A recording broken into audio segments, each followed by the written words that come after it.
पशुपतिनाथ का व्रत कर रहे हो और कहते हो कि मेरा बाबा सुनता ही नहीं है, मैंने 5 बार व्रत कर लिया, 4 बार कर लिया। व्रत करना मूल नहीं है, दिल को लगाना मूल है।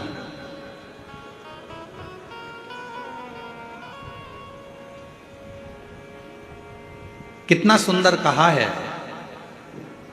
सोमवार का व्रत है, पशुपतिनाथ का व्रत है, 16 सोमवार का व्रत है, संकट सोमवार का व्रत है, प्रदोष का व्रत है, शिवरात्रि का व्रत है। उस दिन बेलपत्र को, जिस दिन आपका व्रत होता है उस दिन बेलपत्र को नहीं तोड़ा जाता। कितना सुंदर वर्णन है, जरा सुनिएगा। शिव महापुराण का, लिंग पुराण का ये वर्णन, शिव पुराण का, स्कंद पुराण का ये वर्णन ध्यान रखना। जिस दिन आपका सोमवार का व्रत है उस दिन बेलपत्र नहीं तोड़ा जाता। जिस दिन आपका पशुपतिनाथ का व्रत है उस दिन आप बेलपत्र नहीं तोड़ोगे वृक्ष से।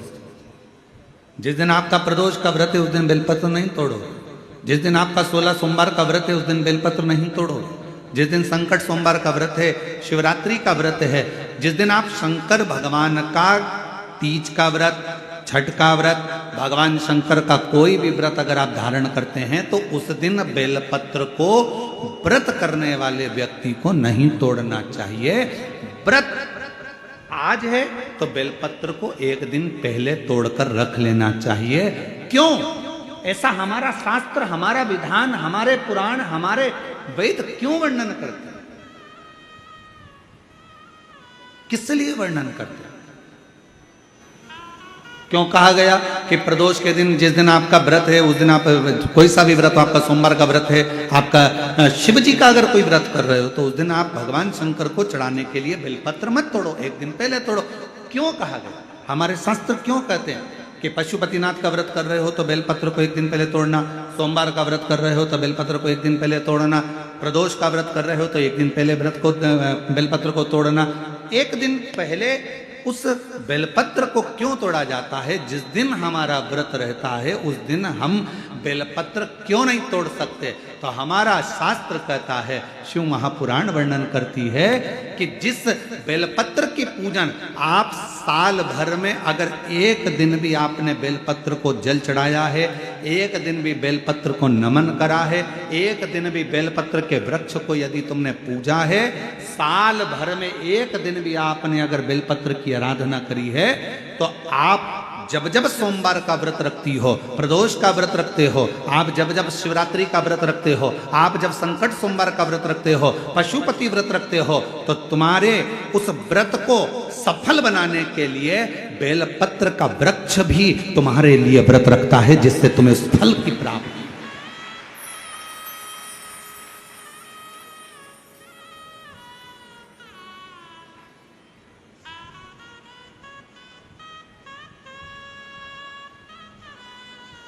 कथा सुनने आ रहे हो?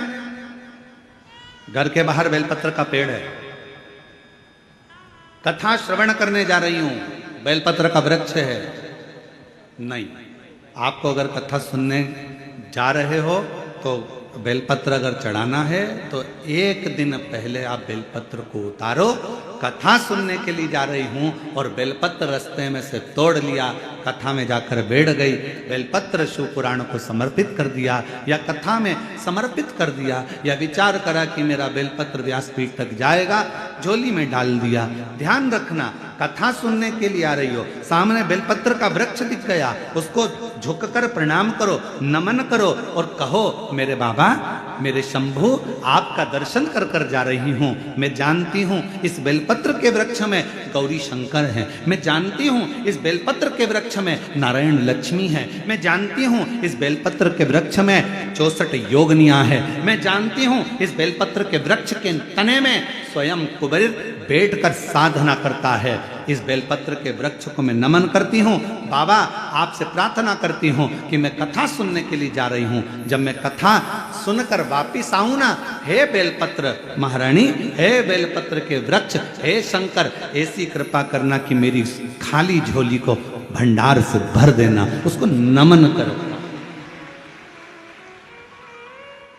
और हम क्या करते हैं? कथा सुनने जा रहे हैं तो बेलपत्र का वृक्ष अपने आंगन में है या बेलपत्र का वृक्ष रास्ते में पड़ गया, 4-6 बेलपत्र तोड़ लिए, कथा में जाकर बैठ गए, कथा सुन ली, बाद में बेलपत्र समर्पित कर, ना ना ना ना, आते समय बेलपत्र को नमन करते हुए,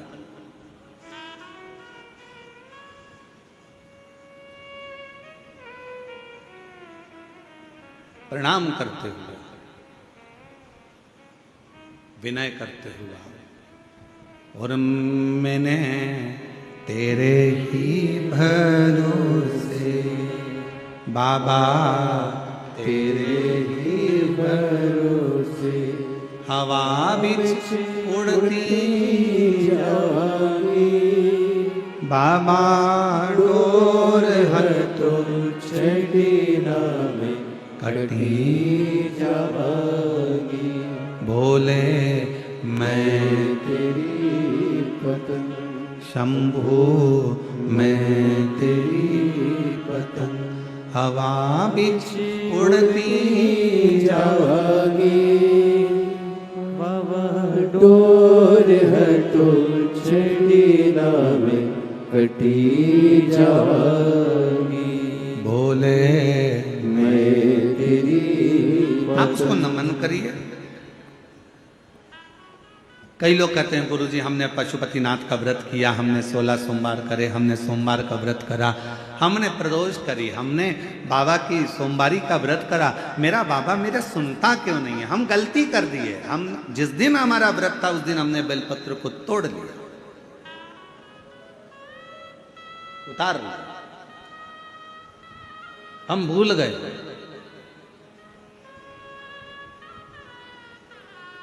हम सबसे कहेंगे अगर YouTube पर हमारी पूर्व की कथा डली हो, एक पुष्प शिव महापुराण की कथा, त्रिपुंड शिव महापुराण की कथा, बेलपत्र शिव महापुराण की कथा, जब पुरानी जो YouTube पर हमारे YouTube पर अगर डली हो तो वो कथा को आप निकालना, उसको एकांत में बैठकर थोड़ा सा श्रवण करना कि पुष्प का महत्व क्या है।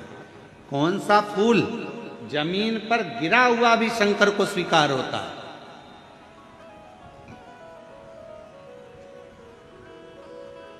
कौन सा पुष्प शिव को किस स्थान पर चढ़ाया जाए।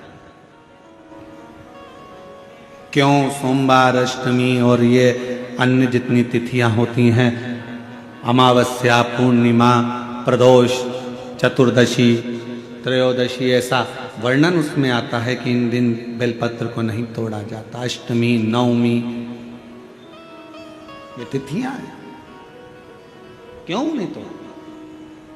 किस लिए? क्या कारण है कि इन तिथियों पर बेलपत्र को नहीं तोड़ा जाता? तो कहा जब हम रोज बेलपत्र को जल चढ़ाते हैं, शंकर की आराधना करते हैं, तो बेलपत्र के वृक्ष के नीचे बैठकर देवता भी हमारे कल्याण की कामना करते हैं।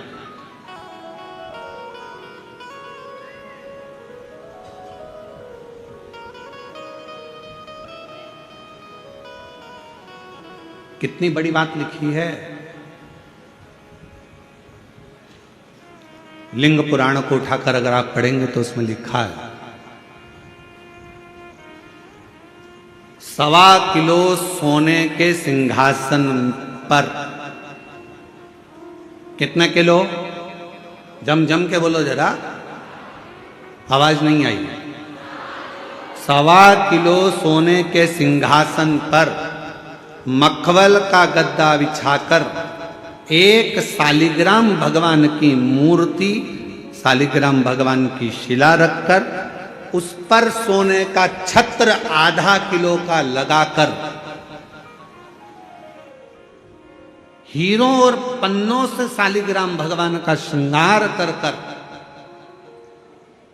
किसी को दान करने का फल मात्र एक बेलपत्र शंकर के मंदिर में चढ़ाने से प्राप्त हो जाता है।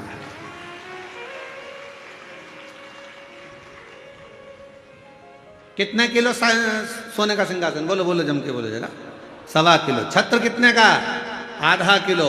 हीरे रतन माणिक मोती सोने से जड़े हुए शालिग्राम भगवान को सिंहासन पर रखकर दान करने का जो पुण्य होता है, 1000 अश्वमेध यज्ञ का बराबर का जो पुण्य होता है, हजारों सर्वोत्तम यज्ञ करने का जो पुण्य होता है, सोम यज्ञ करने का जो पुण्य होता है, वो एक बेलपत्र शंकर भगवान को चढ़ाकर भगवान शिव को अर्पित करने से प्राप्त हो जाता है।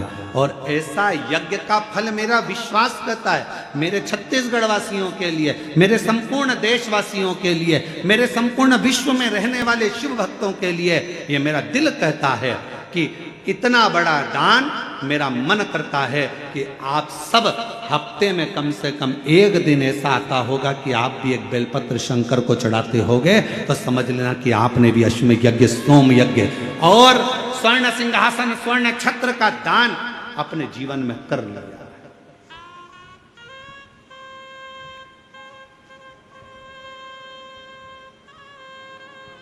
3 वचन भगवान शिव ने पार्वती जी को दिए हैं, सावधानी से सुनिएगा उन वचनों को।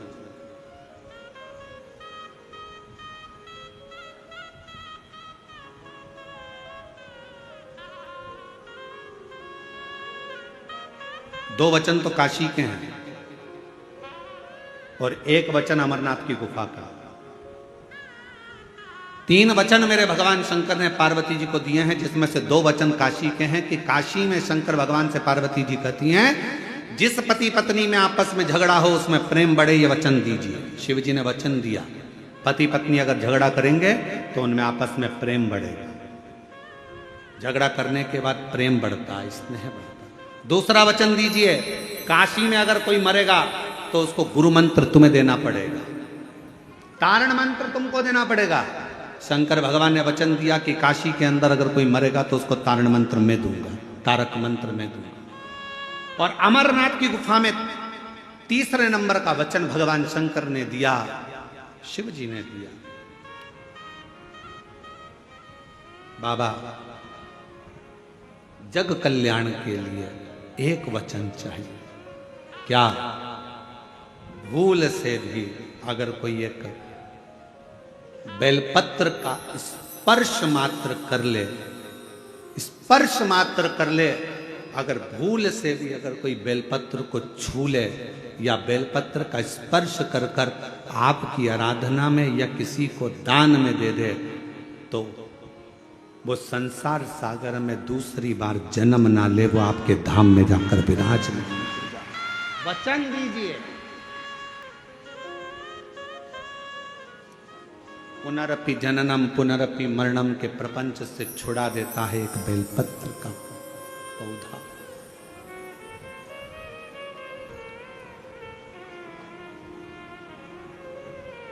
शिव जी के मस्तक पर कितनी रेखाएं रहती हैं त्रिपुंड में? आवाज दो, आवाज नहीं आई। 3 रेखा मेरे भगवान शंकर के मस्तक पर है। उन 3 रेखाओं में एक रेखा में 9 देवता विराजमान।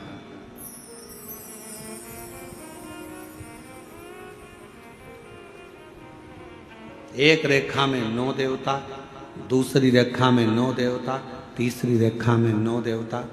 ऐसे शिव जी की त्रिपुंड रेखाओं में 27 देवताओं का वास।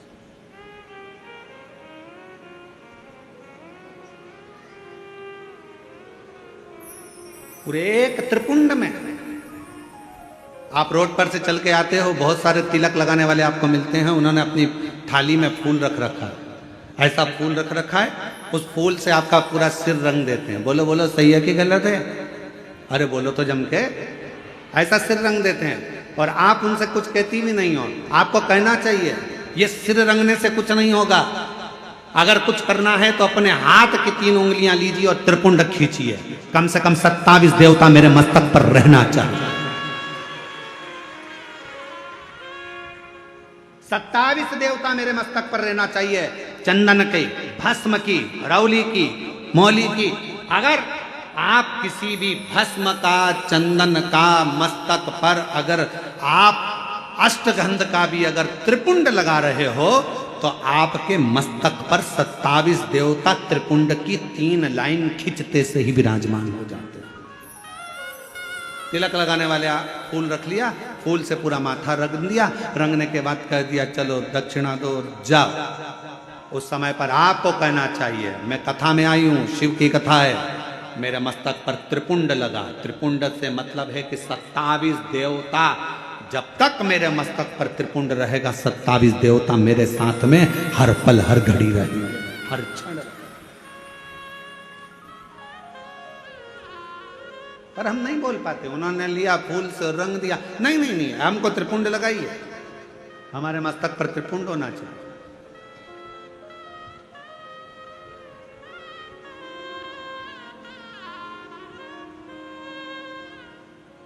शिव जी के मंदिर जा रहे हो, भगवान शंकर का जल है, उसको भी मस्तक पर त्रिपुंड के भाव से लगा सकते। भस्म है, भाव से लगा सकते।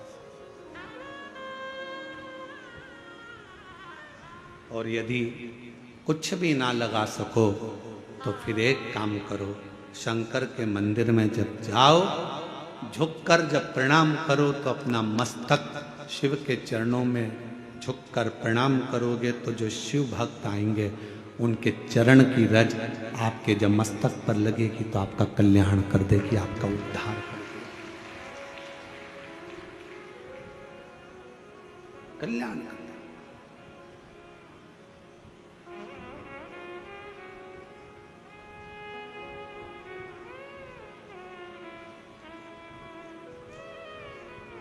कहते हैं कि 27 देवता जो त्रिपुंड में विराजमान है वो शंकर से मिलाने का कार्य करते हैं, शिव से मिलाने का। बाकी सी लटक गई, नैनों में अटक गई, कब तुम दर्श दिखाओगे। बाकी सी लटक गई, नैनों में अटक गई, कब तुम दर्श दिखाओगे। हिचक्या ना रुके भोलेनाथ, मने थारी याद सतावे। ओ काशी के भोलेनाथ, मने थारी याद सतावे। याद सतावे रुदन आवे, याद सतावे रुदन आवे, याद सतावे। ओ काशी के भोलेनाथ, मने थारी याद सतावे। ओ काशी के भोलेनाथ, मने थारी याद सतावे। हिचक्या ना रोके भोलेनाथ, हिचक्या ना रोके भोलेनाथ, मने थारी याद सतावे। ओ काशी के भोलेनाथ, मने थारी याद सतावे। आप उसको जब मस्तक पर त्रिपुंड में 3 रेखाओं में जब 27 देवता विराजमान हो जाते हैं तो वो शिव से मिलाने का कार्य करते हैं। शिव से कितना सुंदर एक व्याख्यान आया ब्रह्मा जी का। ब्रह्मा जी जब झूठ बोल दिए और झूठ बोले तो भगवान शंकर को क्रोध आ गया।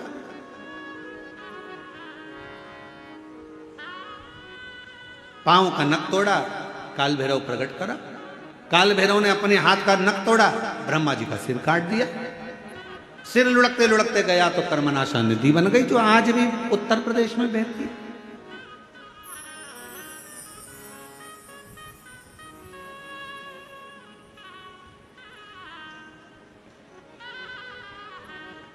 निवेदन करा भगवान विष्णु ने भगवान शिव जी से, बाबा ब्रह्मा जी का सिर कटा है, ये कटा हुआ सिर ना जाने कहां जाएगा, आप कृपा कर कर इसको बट वृक्ष बना दीजिए।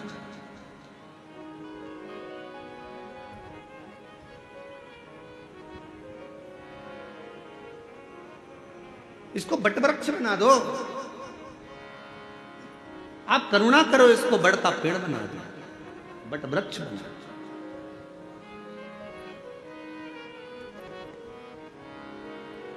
शिव जी ने भगवान नारायण की बात सुनकर ब्रह्मा जी के कटे हुए सिर को बड़ का पेड़ बना दिया।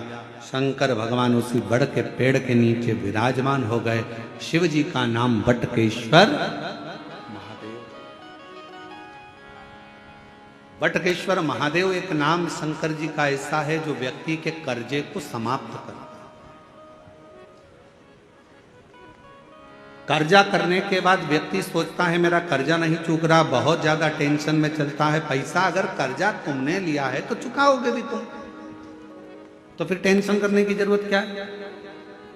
ज्यादा कर्जा हो गया महाराज, अब क्या करें। पति और पत्नी इतने डिप्रेशन में पहुंच गए कि आखिरी में अपने शरीर को ही त्याग दिया, मरने की तैयारी कर ली। ना ना ना, शिव महापुराण की कथा कहती है कर्जा तुमने करा है, कर्जा तुमने लिया है, चुकाओगे भी तुम, घबराना नहीं।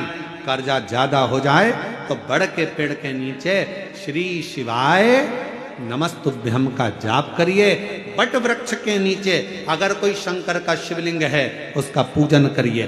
बट वृक्ष के नीचे कोई भगवान शंकर का अंश अवतार श्री हनुमान जी महाराज भी अगर किसी बट वृक्ष के नीचे विराजमान है उसका स्मरण करिए। शंकर का ही अंश स्वरूप आद्य शक्ति दुर्गा भवानी भी अगर बट वृक्ष के नीचे आद्य शक्ति भी बैठी हुई है तो उसका भी स्मरण करिए। बट वृक्ष के नीचे कोई देवता अगर विराजमान है उसका पूजन करिए, उसकी आराधना करिए, उसकी अर्चना करिए, उसका फल आपको मिलेगा, कर्जे से मुक्ति होगी। आप यह ना सोचिए कि शंकर जी तो है ही नहीं, बड़ के पेड़ के नीचे हनुमान जी मिल गए, हनुमान जी का स्मरण कर लो। देवी जी मिल गई, देवी जी का स्मरण कर लो। शिव जी मिल गए, शिव जी का, सब एक। शिव महापुराण की कथा किसी देवता को तोड़ना नहीं बताती कि राम अलग है कि कृष्ण अलग है कि शंकर अलग है कि देवी अलग है कि देवता अलग है। शिव महापुराण की कथा कहती है सब में शिवोहम शिवोहम शिवोहम, सब में शिव समाया है। कथा वाचने वाला भी शिवमय और कथा सुनने वाला भी शिवमय होता है, कथा करवाने वाला भी शिवमय होता है। कहीं शिव से परे कुछ भी नहीं।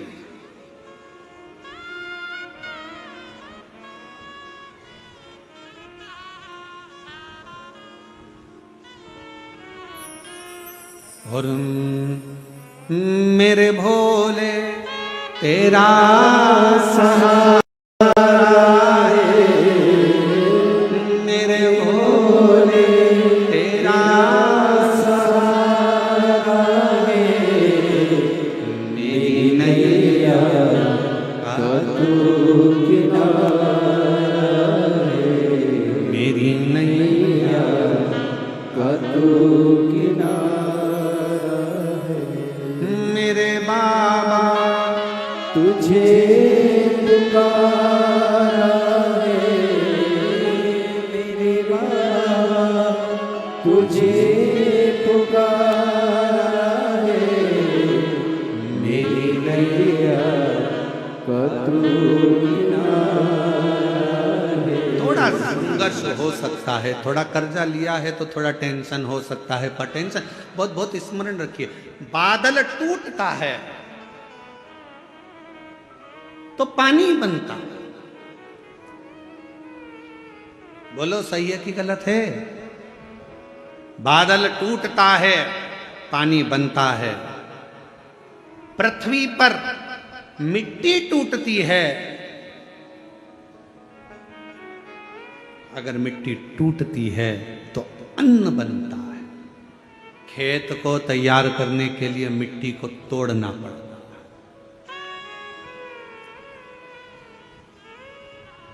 और वो बीज जो मिट्टी में गया है, वो मिट्टी में बीज टूटता है तो पेड़ बनता,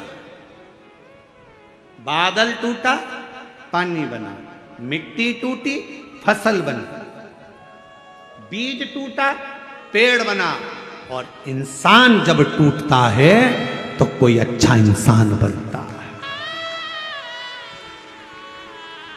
किसी ने गाली दी, टूटना मत ही, वो तोड़ेगा तुमको। गाली दिए, अपशब्द कहा, ताने दिए, बहुत आड़ा टेढ़ा बोला, खूब बद्दुआ दी, खूब श्राप दिए, खूब आड़ा टेढ़ा बोला, वो आपको तोड़ रहा है। और जब जब टूटा है तब तक कुछ ना कुछ बना है, कुछ ना कुछ। अगर कोई तुम्हें तोड़ रहा है तो चिंता ना करना, अपशब्द कह रहा है चिंता ना करना, गाली दे रहा है चिंता ना करना, ताने दे रहा है चिंता ना करना। तुम जब अंदर से टूट जाओगे, टूटने के बाद जब कुछ बनोगे, निखरोगे, तो दुनिया उस चमक को देखकर स्तुप्त रह जाएगी कि इतना चमकता है टूटने के बाद। सास ने गाली दे दी, तुमने पलटकर जवाब दे दिया, उत्तमता नहीं है। बहू ने अपशब्द कहा तो सास ने पलटकर जवाब दे दिया, उत्तमता नहीं है। इस मामले में श्रीमद् भागवत को पढ़ना चाहिए।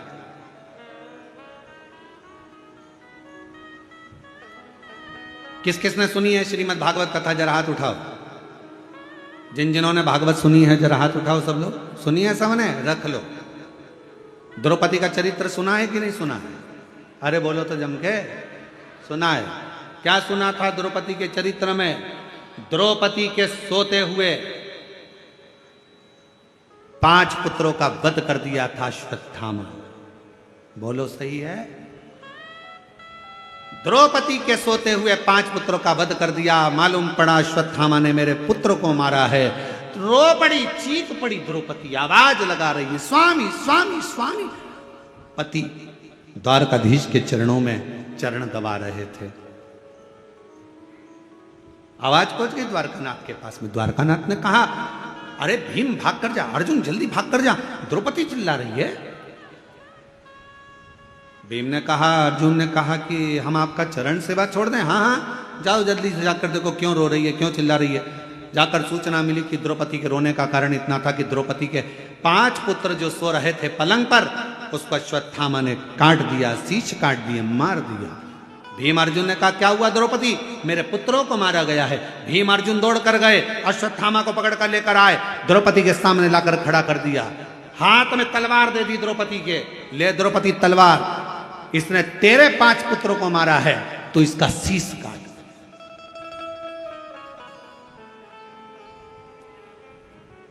सुनिए श्रीमद् भागवत। अरे बोलो तो। ए द्रौपदी, इसने तेरे बेटों को मारा है, तो इसका शीश काट। ये ले तलवार, और तलवार लेकर काट शीश, मार दे। द्रौपदी तलवार को नीचे फेंक दी। द्रौपदी ने तलवार को नीचे फेंका, और तलवार को नीचे फेंक कर द्रौपदी ने भीम से कहा, क्या कह रहे हो? अश्वत्थामा को मार दूं? हाँ, ये मेरे गुरु का पुत्र है। तो क्या हुआ? इसने तेरे पुत्र को मारा था, तो गुरु के पुत्र को मार दे। द्रौपदी मुस्कुरा कर कहती है, स्वामी, कोई कुत्ता यदि हमको काट लेता है तो हम कुत्ते को नहीं काटते हैं। काटते हैं? होता है अपनी इधर ऐसा। हमने तो कभी मध्य प्रदेश छत्तीसगढ़ में ऐसा नहीं देखा कि कुत्ता अपन को काटे तो अपन कुत्ते को काटे। और कहीं ऐसा होता हो तो बात दूसरी है कि कुत्ता काटे तो अपन कुत्ते को काट लो, बिच्छू अपन को काटे तो अपन बिच्छू को काट लो, सांप अपने को काटे तो अपन सांप को काट लो। ये हमारा सनातन धर्म नहीं सिखाता, ये मेरा शंकर की कथा नहीं सिखाती कि कोई कुत्ता यदि हमको काटे तो हम कुत्ते को काटें। ये श्रेष्ठता नहीं है। शिव महापुराण की कथा कहती है, कोई अपशब्द कहे, कोई ताने दे, कोई गाली दे, कोई आड़ा टेढ़ा बोले, उस समय पर द्रौपदी जैसा विचार रखना, तलवार को नीचे पटक देना और कह देना कि समय आएगा सब बताएगा, इसके मस्तक पर लगी हुई मणि को निकाल लो। भीम ने अश्वत्थामा के मस्तक की मणि को निकाल लिया। अश्वत्थामा के सिर पर घाव हो गया।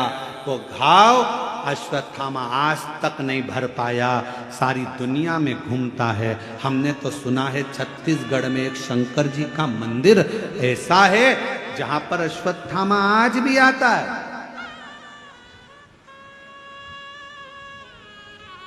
छत्तीसगढ़ की भूमि पर एक शिव का मंदिर ऐसा है जो पहाड़ों पर, पर्वतों पर, अमरनाथ केदारनाथ जैसा पहाड़ों के मध्य में है, और वहां आज भी अश्वत्थामा आता है और वहां के दियों का घी लेकर अपने मस्तक पर लगाता है। जरा विचार करिएगा, जो घाव अश्वत्थामा के मस्तक पर हुआ वो आज तक नहीं भराया। अब शब्द कहने वाले की जिंदगी में एक घाव उसकी दिल में अपने आप हो जाता है, वो जीवन भर मरते दम तक नहीं भरा पाता है। कुत्ता काटे, आप कुत्ते को मत काटो। अब शब्द कहने वाले से अब शब्द ना कहिए, गाली देने वाले को गाली ना दीजिए, आड़ा टेढ़ा बोलने वाले को आड़ा टेढ़ा ना कहिए। थोड़ा धैर्य रखिए, थोड़ा इंतजार करिए, थोड़ा। अपने कर्म से पीछे मत हटो, अपना कर्म चलते चलते करते चलो। बस एक काम करना कि मत बुरे कर्म कर बंदे, वरना पछताएगा। भगवान की आंखों से तू बच नहीं पाएगा, तू बच नहीं पाएगा। अरे ओ अज्ञानी मत करना नादानी, अरे ओ अज्ञानी मत करना नादानी।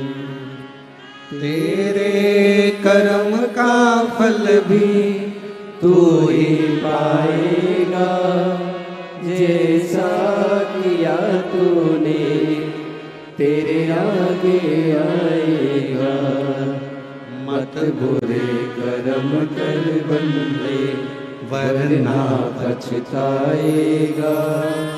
भगवान की आंखों से तू बच नहीं पाएगा, तू बच नहीं पाएगा। ये उसकी उदारता से मिला शरीर है।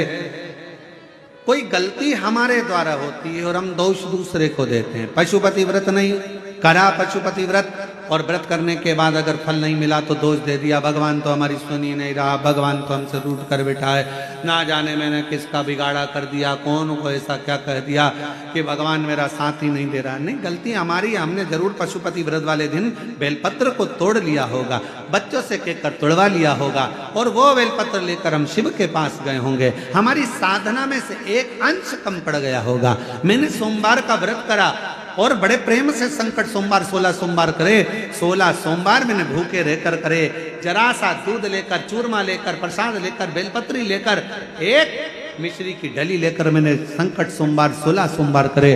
बाबा ने मेरी नहीं सुनी, उसमें गलती मेरी होगी। मैंने सोमवार के दिन शाम को 16 सोमवार की पूजन कर रही थी और सुबह बेलपत्र तोड़वा लिया जरूर, इसलिए बाबा ने मेरी एक आराधना में थोड़ी सी चूक रह गई। आप आए नहीं, सुबह हो गई, मेरी पूजा की थाली धरी की। क्यों आते नहीं? अपराध मेरा बताते नहीं। मेरी आराधना में कौन सी कमी रह गई? क्या कमी रह गई मेरी आराधना में? कौन सी भूल रह गई मेरी आराधना में? नहीं तो तू तो सुनने वाला, त्रिकालदर्शी, कैलाशी, अविनाशी, तेरा तो केवल नाम का स्मरण करने पर तू तार देता है। एक पत्र है, अच्छा है, देखिए।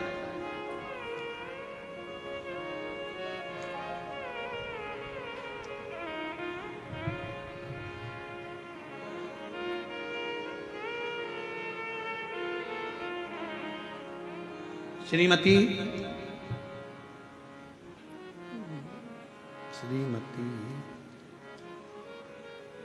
क्या लिखा है, चलो पत्र में पढ़कर सुनाओ। एक तो नाम श्रीमती छाया है छत्रा, अच्छा, श्रीमती छत्रा साहू, सेक्टर 11 भिलाई से आई हो। कहीं बैठी हो तो हाथ हिला सकती हैं। 2022 से कथा सुन रही हैं। गुरुदेव, मेरा बेटा को 15 साल से मिर्गी का झटका आता था। 15 साल से मिर्गी का झटका आता था। बाबा की ऐसी कृपा हुई, बेलपत्र, शिव को 1 लोटा जल और शिव महापुराण। कहीं बैठी हो तो बेलपत्र लेने के लिए आ सकती हैं। छत्रा साहू, सेक्टर 11 भिलाई से आ सकती हैं। बाबा की ऐसी कृपा हुई, 15 साल से जो मिर्गी का झटका मेरे बेटे को आता था, बाबा की कृपा से उसका झटका आना बंद हो गया। मैं बाबा को यहां प्रणाम करने के लिए आया। विश्वास, शिव की आराधना। एक पत्र और अच्छा है, देखिए।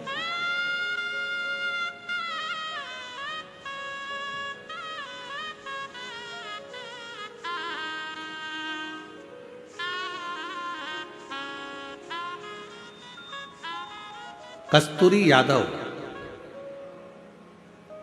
पति लव यादव, पता ग्राम रसायना है, रसायन। अरे तुम समझ गए ना, हाँ बस जान दो, ठीक है। कस्तूरी यादव, लव यादव, ग्राम देश देश देश, जिला दुर्ग, छत्तीसगढ़, ठीक है। मोबाइल नंबर ये। 1 लोटे जल का क्या वर्णन करूं गुरुदेव। मेरे पति का अचानक तबीयत बहुत खराब हो गया। पत्र पढ़ रहे हो ना, है दिख रहा है टीवी पर, ठीक है। तबीयत खराब हो गया। कहीं बैठी हो तो आ सकती हैं। कहाँ पहुंचे थे। मेरे पति का अचानक तबीयत खराब हो गया। जांच कराने पर पता चला कि लीवर 80% तक डैमेज हो गया है। और लीवर डैमेज हो गया जिसमें खर्च लाखों का बताया गया। परेशान हो गए, अब करें तो क्या करें। फिर हमने कथा सुनना, रुद्राक्ष का जल, रुद्राक्ष लेकर आए। उस रुद्राक्ष का जल तांबे के कलश में रखकर शिव जी को चढ़ाते और पति को देना प्रारंभ करा। मैं बाबा को धन्यवाद देने के लिए आई हूं गुरुदेव। हमें नहीं पता कि रुद्राक्ष का जल में ऐसा क्या है, पर एक बात कहती हूं गुरुदेव, रुद्राक्ष का जल में ऐसा क्या है गुरुदेव, जो दवाई भी एक तरफ और रुद्राक्ष के जल ने मेरे पति का लीवर ठीक कर दिया। 80% लीवर खराब था जो ठीक हो गया। कहीं बैठे हो तो आ सकते हैं। तीसरा पत्र, मैं खिलेश्वरी साहू, पति श्री कमलेश साहू, ग्राम संबलपुर, जिला राजनंदगांव, छत्तीसगढ़ से हूँ। गुरुजी, मेरी शादी को 11 वर्ष हो गए थे। कोई संतान का सुख नहीं था। इलाज करवाया डॉक्टरों का, वेदों का, सभी को, किंतु किसी प्रकार से हमारी परेशानी कम नहीं हुई। और हम लोग बच्चा गोद लेने हेतु प्रयास किया, उसमें भी 3-4 साल का समय लगेगा बोले। ऐसी बीच मेरी भाभी ने आपकी कथा टीवी पर सुनने का बोला और उपाय करने का कहा। मैंने भी कथा रायपुर गुड़ियारी में जाकर सुनी और 5 दिन कथा सुनकर बाबा से विनती करी और बाबा की ऐसी कृपा हुई कि बाबा ने करुणा कर दी। और 16 अगस्त 2023 को मेरे घर में 11 साल के बाद संतान की प्राप्ति हो गई। मैं बाबा को यहाँ प्रणाम करने के लिए आई हूँ। अगर कहीं बैठे हो तो आ सकते हैं। और तेरी कृपा का भरोसा कब किस पर हो जाए, जरा सी हम पर कर दो, ओ जरा सी हम पर कर दो। जिस पर भी हो गई तेरी करुणा कृपा, वो भव पार हुआ, भव पार हुआ। पापी हो चाहे जितना, उसका भी बाबा उद्धार हुआ, उद्धार हुआ। और गिद्ध अजामिल कणिका जैसे मेरे मन को जरा सी हम पर कर दो, ओ जरा सी हम पर कर दो। तेरी कृपा का क्या है भरोसा, कब किस पर हो जाए, जरा सी हम पर कर दो, ओ जरा सी हम पर कर दो। आप शिव को भजो। कर्जा हो गया गुरुजी, कर्जा हो गया गुरुजी, बहुत तकलीफ है गुरुजी, बहुत तकलीफ है गुरुजी, बहुत तकलीफ है, बहुत कष्ट है, बहुत परेशानी है, बहुत तकलीफ है, बहुत तकलीफ है। बोलने से कुछ नहीं होगा, मेहनत करना पड़ेगी, परिश्रम करना पड़ेगा, संघर्ष करना पड़ेगा, और बाबा के धाम में जाकर, बाबा के मंदिर में जाकर एक लोटा जल बट वृक्ष की छांव में कहीं मेरा शंकर बैठा मिल जाए तो उसका गुणगान करें। स्मरण।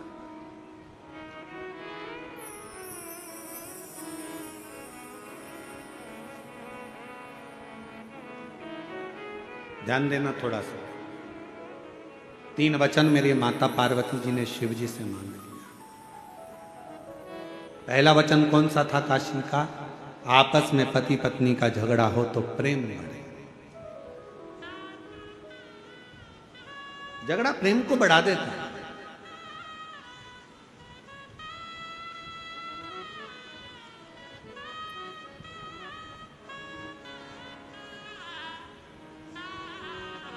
इसलिए हम कई बार माताओं से कहते हैं कितना भी झगड़ा हो जाए तो लड़के मायके मत जाओ।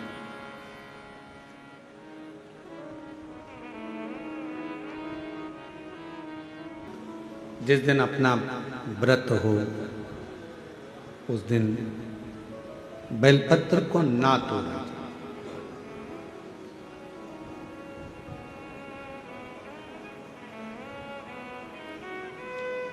ब्रह्मा जी का सिर कटा,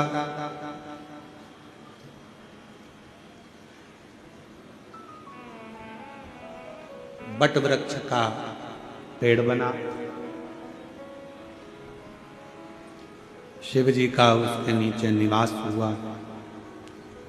शिव जी का नाम बटकेश्वर महादेव। कौन से महादेव? बटकेश्वर।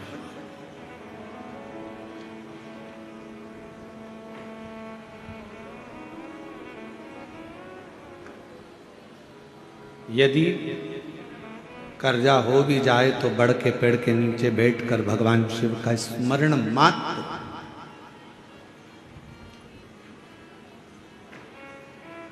तीन वृक्ष कहे हैं,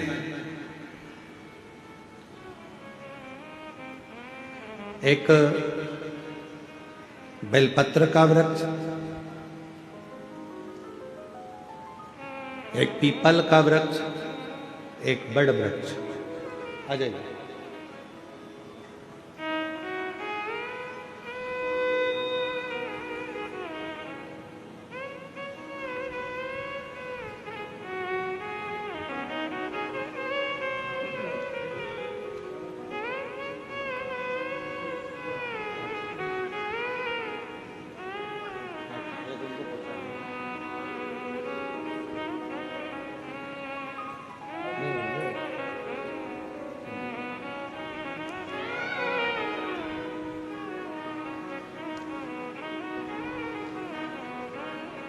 एक बेलपत्र का वृक्ष है, एक पीपल का वृक्ष है,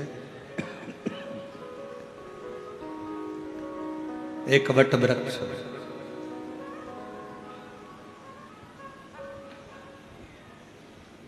यदि मान लो अगर कोई संपदा की कमी हो भी जाती है, कर्जा बहुत मात्रा में बढ़ भी जाता है, तो इन तीन वृक्ष के नीचे बैठकर शिव की आराधना करने से और अपनी मेहनत को 4 गुना बढ़ाकर करने से, परिश्रम करने से धन की मात्रा बढ़ना प्रारंभ हो जाती है, संपदा बढ़ना प्रारंभ हो जाती है।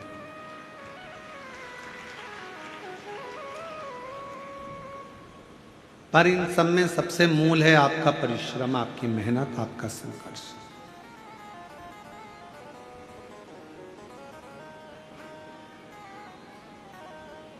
अपना कर्म।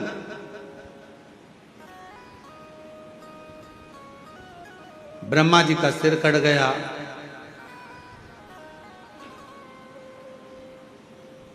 एक शीश चला गया।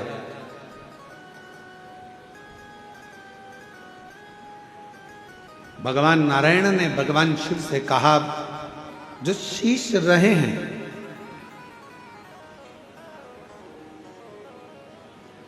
चार शीश जो रह गए हैं, वो चार शीश कभी जिंदगी में कोई उसे काट ना पाए, उसके लिए ब्रह्मदेव को क्या करना चाहिए?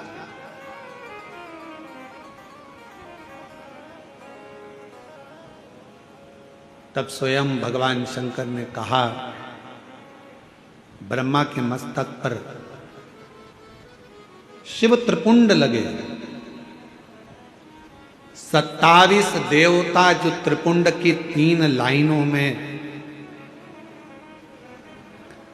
27 देवता जो त्रिपुंड की 3 लाइनों में विराजमान हो जाते हैं, तो उस शीश को काटने वाला संसार में जन्म नहीं ले पाता है। एक त्रिपुंड में वो बल होता है, एक त्रिपुंड के अंदर वो शक्ति होती है।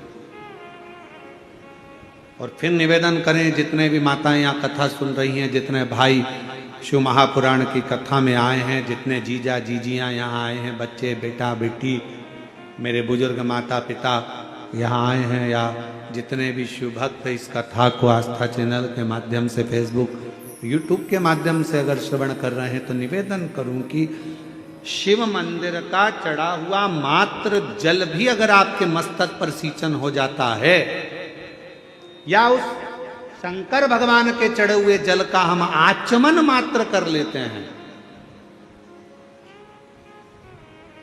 तो हमारे शरीर की सारी इंद्रियों को वो जल साथ कर चलता है।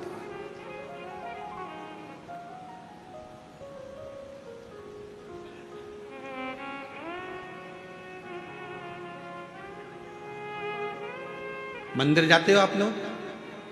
जम के तो बोलो। जल चढ़ाते हो रोज? बहुत बढ़िया। थोड़ा सा जल झेल कर लाते हो, आचमन करते हो, बहुत बढ़िया। अब तुम अगर शंकर जी का चढ़े हुए जल का आचमन कर रही हो, शिव जी के मंदिर में जाकर 1 लोटा जल चढ़ा रहे हो, तो फिर ये मान कर चलना कि आप साधारण नहीं हो। शंकर, अच्छा फिर एक बात आप लोगों से कहें, बहुत बहुत सावधानी से ध्यान देना। तुम्हारे घर में किसी को झाड़ू लगाने के लिए या पोछा लगाने के लिए, हर कोई तुम्हारे घर में झाड़ू लगाने अंदर चले जाएगा क्या? हर कोई तुम्हारे घर में पोछा लगाने अंदर चले जाएगा क्या? हर कोई तुम्हारे घर में बर्तन मांजने चले जाएगा क्या? नहीं। कौन जाएगा? जिसको आपने नियुक्त करा है। मैंने इसको नियुक्त करा, ये मेरे झाड़ू पोछा करेगी, ये मेरी झाड़ू पोछा वाली, मैंने इसको करा, ये बर्तन मांजेगा, ये भोजन बनाने आएगी। जिसको तुम नियुक्त करते हो, वो झाड़ू के लिए, वो बर्तन के लिए, वो भोजन के लिए, वो सफाई के लिए तुम्हारे घर में प्रवेश करता, उसी तरह मेरे शंकर भगवान जिसको नियुक्त करते हैं, वही शंकर के शिवालय तक पहुंच पाते।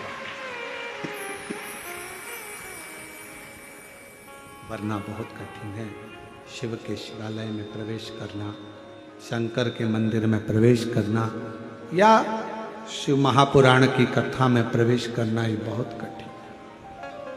उसने नियुक्त करा। भगवान देवादिदेव महादेव ने कहा भगवान नारायण से कि ब्रह्मा जी के मस्तक पर त्रिपुंड लगा दो। जो 4 मुख बचे हैं उसमें त्रिपुंड लगाया।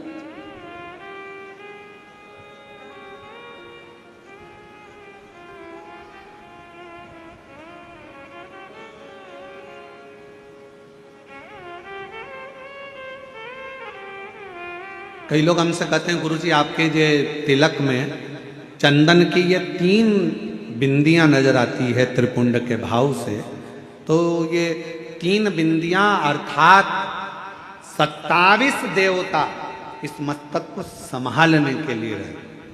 27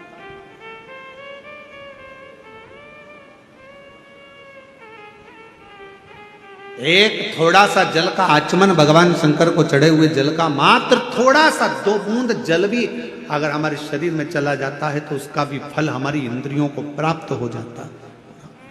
दोष हमारी तकलीफ, हमारा कष्ट, हमारी तकलीफें सब धीरे धीरे समाप्त हो, सब समाप्त। और शंभु शरण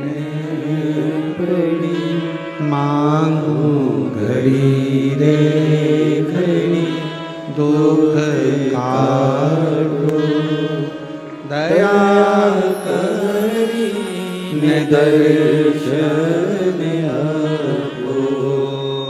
शंभु शरण पड़ी मांगू घड़ी रे दुख काटो दया करी दर्शन आपो। भगवान शिव की कथा कर रही है, भगवान शंकर का चरित्र कर रहा है, शिव महापुराण की कथा वर्णन कर रही है, शिव तत्व कर रहा है, शंकर भगवान की कथा की उदारता वर्णन कर रही है। ब्रह्मा जी के मस्तक पर त्रिपुंड लगा दिया गया जिससे ये चारों मुख सुरक्षित।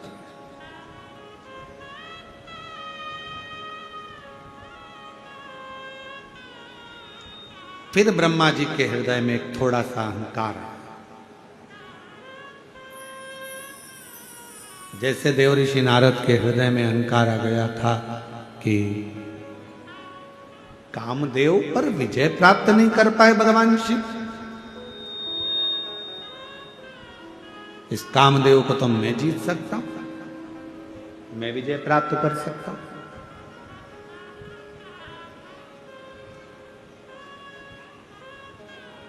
अपमान करा। मान लो अगर कोई चीज तुम्हें प्राप्त हो गई है, अगर कोई चीज तुम्हें मिल गई है, प्राप्त हो गई है शंभु, अगर कोई चीज तुम्हें प्राप्त हो गई है, कोई तुम्हें अच्छा मिल गया है, कुछ अच्छा प्राप्त हो गया है, कुछ भगवान की कृपा हो गई, गला पकड़ रहा, कुछ अच्छा प्राप्त हो गया है, कुछ अच्छा मिल गया है, तो जरूरी नहीं कि आप उसका यश गुण गाएं। अरे तेरा ही दिया खाया पिया है, तेरा शुक्रिया है, तेरा शुक्रिया है, मुझे भोले बाबा ने बहुत दे दिया है, तेरा शुक्रिया है, तेरा शुक्रिया है। ये जायदाद दी है, औलाद दी है, मुसीबत में हर वक्त इमदाद दी है, तेरा ही दिया मैंने खाया पिया है, तेरा शुक्रिया है, तेरा शुक्रिया है।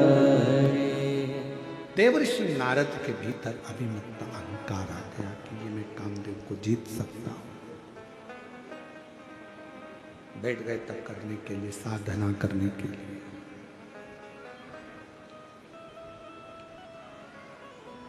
और कामदेव पर देवऋषि नारद ने विजय भी प्राप्त कर। पर भीतर का अभिमान देवऋषि नारद का सीधे भगवान शंकर के पास लेकर चले गए।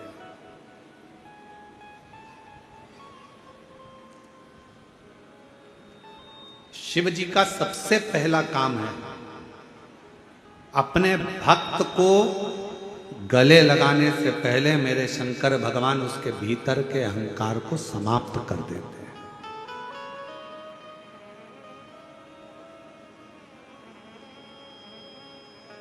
आपके भीतर कितना अभिमान भरा, आपके भीतर कितना अहम भरा हुआ है, कितना अभिमान भरा हुआ है, कितना अहंकार भरा हुआ है। मेरा शंकर, मेरा उघड़दानी, मेरा शिव जब अपने नजदीक में आपको बुलाता है तो धीरे धीरे सबसे पहले अहंकार को समाप्त कर देता, सबसे पहले अभिमान को समाप्त कर देता।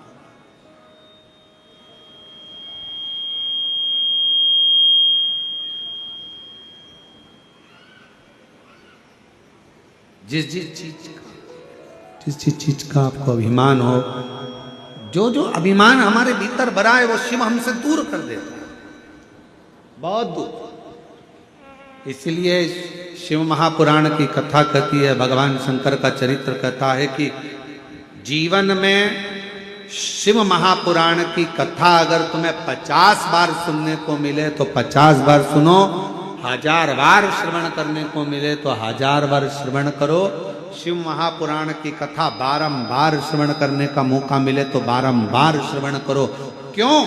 शिव महापुराण की कथा हमें अभिमान से दूर कर देती है और हमारे मन को एक बल देकर शंकर के करीब तो ले जाती है, साथ में हमें इतना बल प्रदान कर देती है कि हम अपने जीवन में विजय के पथ की ओर अग्रसर हो जाए।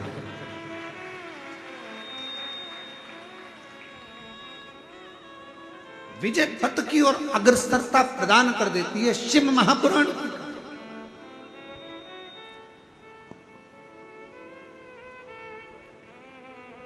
देवऋषि नारद का अहंकार, देवऋषि नारद की अभिमत्ता शिव जी के सामने लगे। शंकर भगवान के सामने देवऋषि नारद ने जाकर कहा कि मैंने कामदेव को जीत लिया, और सबसे बड़ा शब्द देवऋषि नारद ने कहा शंकर भगवान से, भोलेनाथ आप कामदेव को नहीं जीत पाए, मैंने कामदेव को जीता।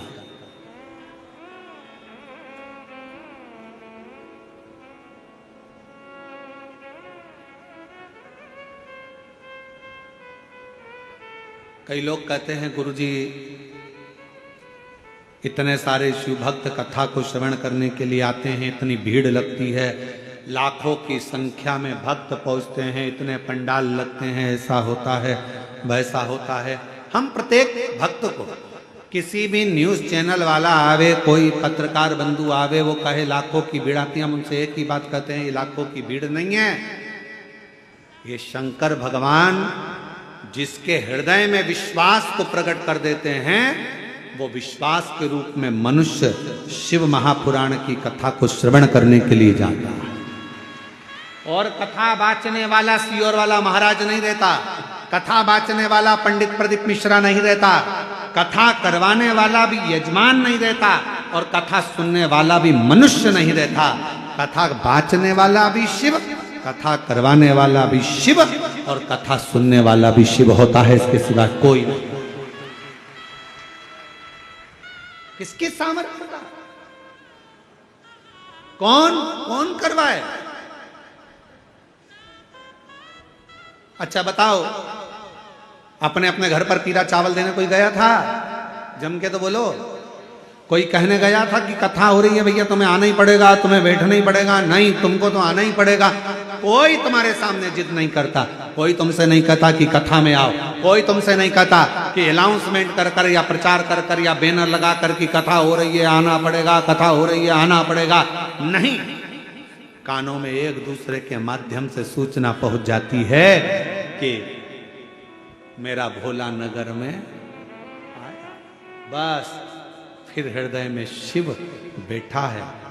वो शंकर तुम्हारे दिल में जो बैठा है ना, वो घर में बेचैनी करता है, मन करता जाऊं कि नहीं जाऊं, जाऊं कि नहीं जाऊं।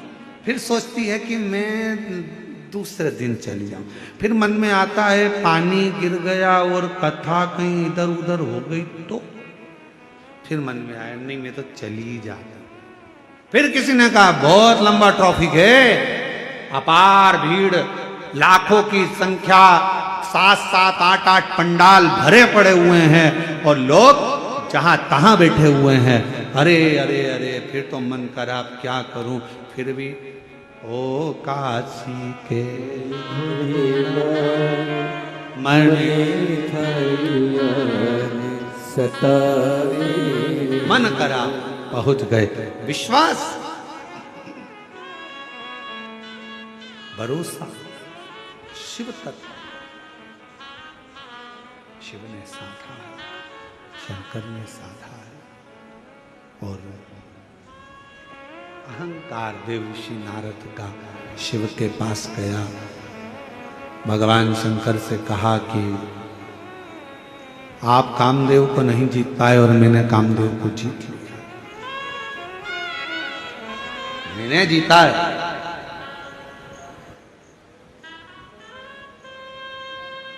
ये जो मैं संबोधन है ना, यही विनाश का कारण बन जाता है।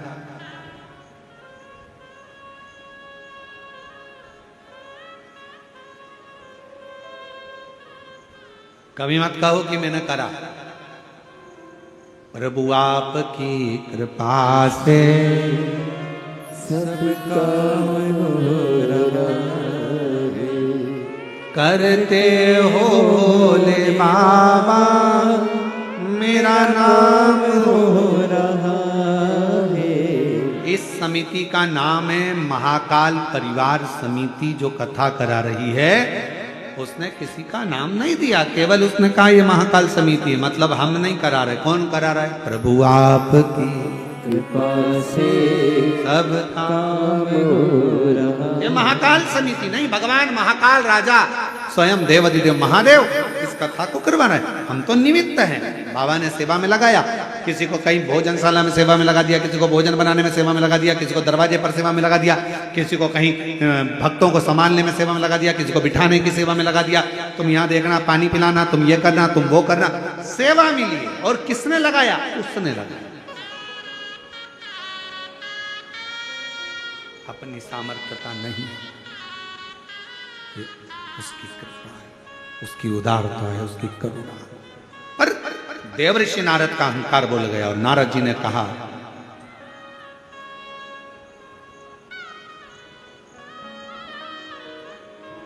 भोले बाबा आप कामदेव को नहीं जीत पाए, मैंने काम को जीता है।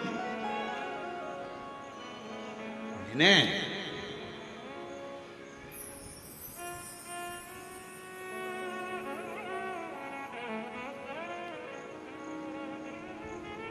अब दो शब्द हैं, पकड़िएगा इन दो शब्दों। ये काम हो सकता है, एक शब्द ये है। कौन सा शब्द है? बोलो, जम के बोलो। ये काम हो सकता है। और दूसरा शब्द है, ये काम मेरे सिवाय नहीं हो सकता। दोनों में अहंकार कौन सा है? जम के बोलो, जम के। ये काम मेरे सिवा नहीं हो सकता। तो दो शब्द हैं, ये काम हो सकता है और दूसरा शब्द है ये काम मेरे सिवा नहीं हो सकता। मतलब मैं संबोधन जहां लग गया, समझ लेना वहां अहंकार आकर खड़ा हो गया। देव ऋषि नारद ने कहा, आप शिव जी, हे भोले बाबा, हे शंकर भगवान, हे त्रिकालदर्शी, कैलाशी, अविनाशी, शंभो, आप कामदेव को नहीं जीत पाए, कामदेव को मैंने जीता है। मैंने।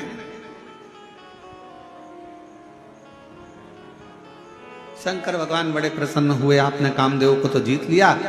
गले में से रुद्राक्ष की माला निकालकर भगवान शंकर ने देवऋषि नारद को पहना दी। धन्य है आप, धन्यवाद के पात्र, आपने कामदेव को जीता। बड़े साधुवाद के पात्र।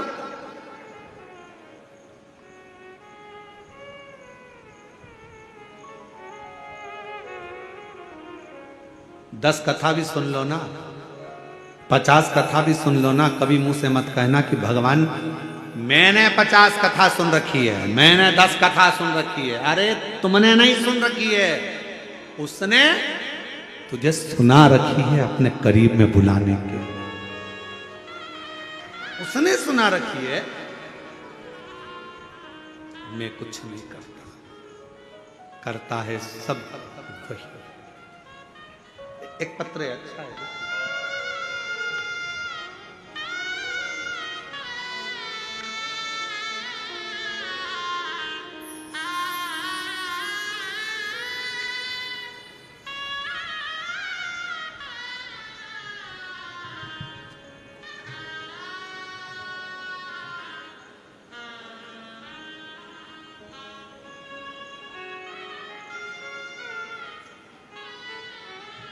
नाम खोरेश्वरी वर्मा, ग्राम देवरी, जिला बालोदा बाजार, भाटापारा। गुरुजी, मैं अपने भाई के बारे में कुछ कहना चाहती हूँ। मेरे भाई की तबीयत 18 साल से खराब थी। डॉक्टर के पास गए, जगह जगह दिखाया, ठीक नहीं हुआ। फिर अचानक पेट में दर्द होने लगा। डॉक्टर को दिखाया तो पता चला कि पेट में पानी भर गया।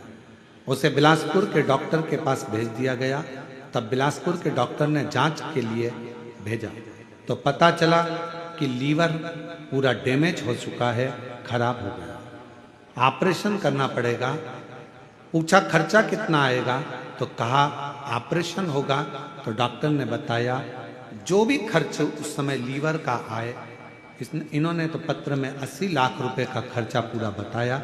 ऑपरेशन करवाएंगे तो मकान भी अगर बेच देंगे, खेती भी बेच देंगे, तो ये ऑपरेशन सफल हो ना हो कुछ कह नहीं सकते। तब मुश्किल में फंसे।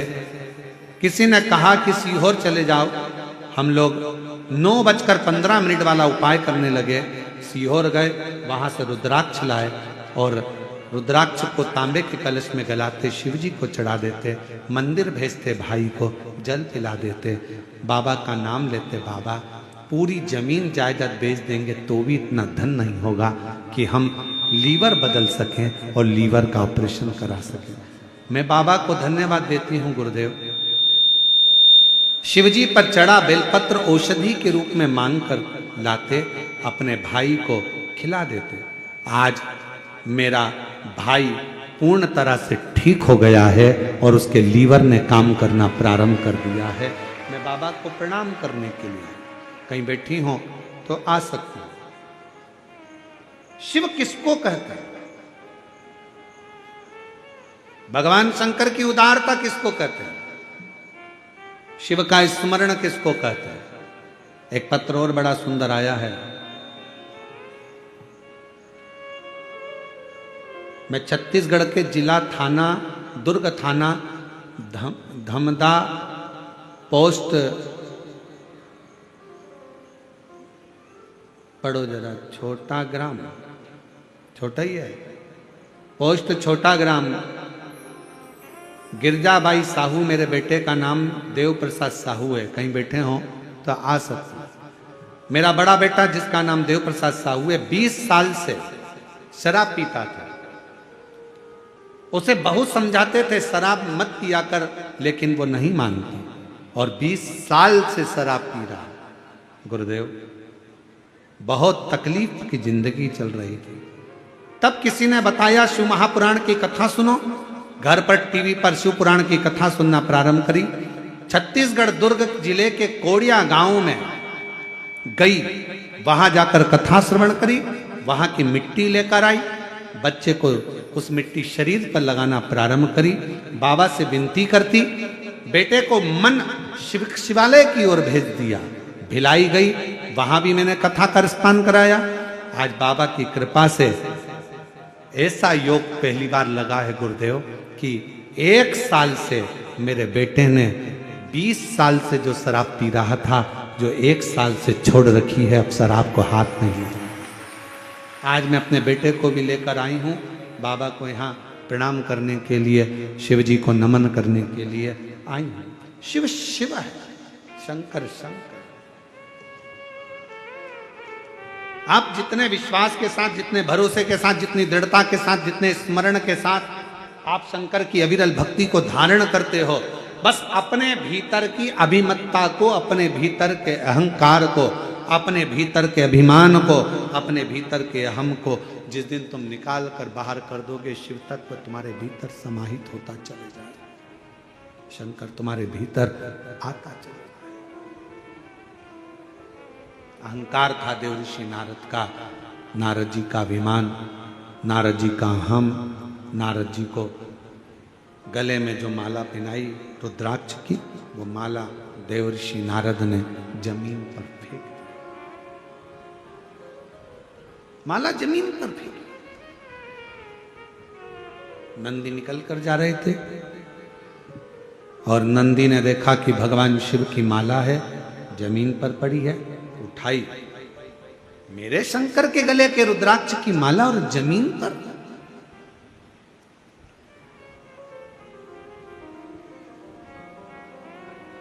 हमने कई बार कहा, आज फिर कह रहे हैं, इस व्यासपीठ के माध्यम से शिवोहम शिव महापुराण कथा के माध्यम से आज फिर एक बात कह रहे हैं, जमीन पर पड़ी हुई अगर बेलपत्र मिल जाए उसको उठाकर विसर्जन में रख दो, एक साइड कोने में कहीं रख दीजिए, विसर्जन कर दीजिए।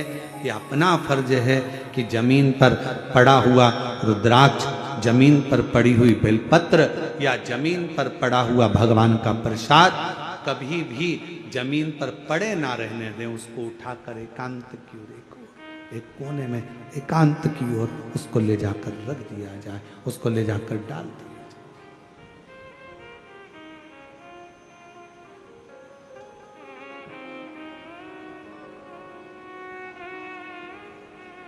नारद जी ने गलती कर दी,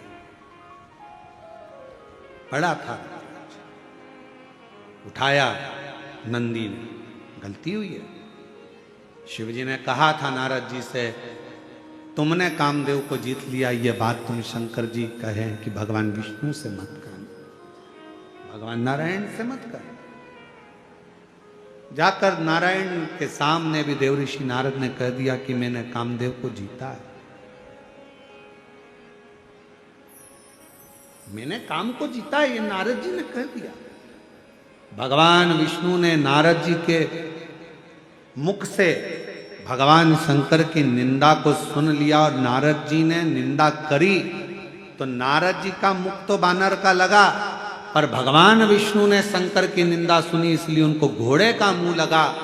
जब नारद जी का अभिमान चले गया तब भगवान नारायण के चरण पकड़कर नारद जी बोले कि मेरा अभिमान तो चला गया, पर मैंने जो गलती करी है शंकर जी के अपमान की, शिव जी के अपशब्द की, शंकर को गाली दी, शंकर भगवान को अपशब्द कहा, शंकर भगवान को आड़ा टेढ़ा संबोधन करा, शिव जी को कहा कि आप काम को नहीं जीत पाए, मैंने काम को जीता है, ये मैंने शंकर भगवान का जो अपमान करा है, मेरा ये शिव का करा हुआ अपमान कहां पर जाकर समाप्त हो सकता है, मैं किस जगह पर जाऊं कि मेरे शंकर का किया हुआ अपमान समाप्त हो जाए, कहां जाऊं, किस स्थान, कौन सी जगह पर जाऊं, कहां जाऊं कि मेरा इस शिव जी का करा हुआ अपमान समाप्त हो जाए। तब भगवान नारायण ने कहा मैं शिव से पूछकर बताऊंगा। शंकर भगवान के पास भगवान विष्णु गए, निवेदन करा, नारद जी के अंदर जो अहंकार आ गया था जिसमें उन्होंने आपका अपमान कर दिया था, शिव भक्त का अपमान, शंकर का अपमान, शिव पुराण का अपमान, शंकर की कथा का अपमान, शंकर की निंदा, शिव भक्त की निंदा और शिव पुराण की निंदा करने वाले को एक ना एक दिन इस मनुष्य देह में मरने से पहले भोगना ही पड़ता है। मानव देह छोड़ने के पहले उसको भोगना पड़ेगा।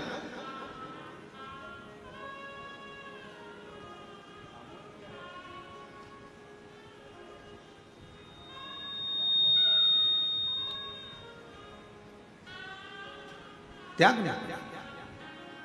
और महाराज फिर निवेदन है, मत बुरे कर्म कर बंदे वरना पछताएगा, भगवान की आंखों से तू बच नहीं पाएगा, तू बच नहीं पाएगा।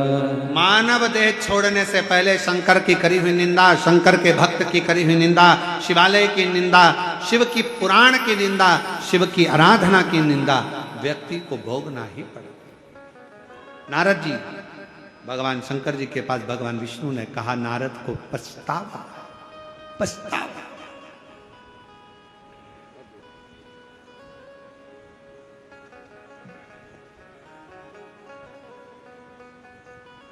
कहा ठीक है, नारद जी को अगर पछतावा है तो कहो देवऋषि नारद से, चंद्रभागा नदी के तट पर बैठकर नारद जी अगर शिव की आराधना करते हैं, शंकर के नाम का उच्चारण करते हैं तो नारद जी के ऊपर जो दोष लगा हुआ है वो समाप्त हो जाए। कौन सी नदी? जम के बोलो, जम के। चंद्रभागा नदी। फिर से बोलो, चंद्रभागा। कहां पर है? पंढरपुर हरि विठ्ठल के पावन चरणों में ये चंद्रभागा नदी बहती है।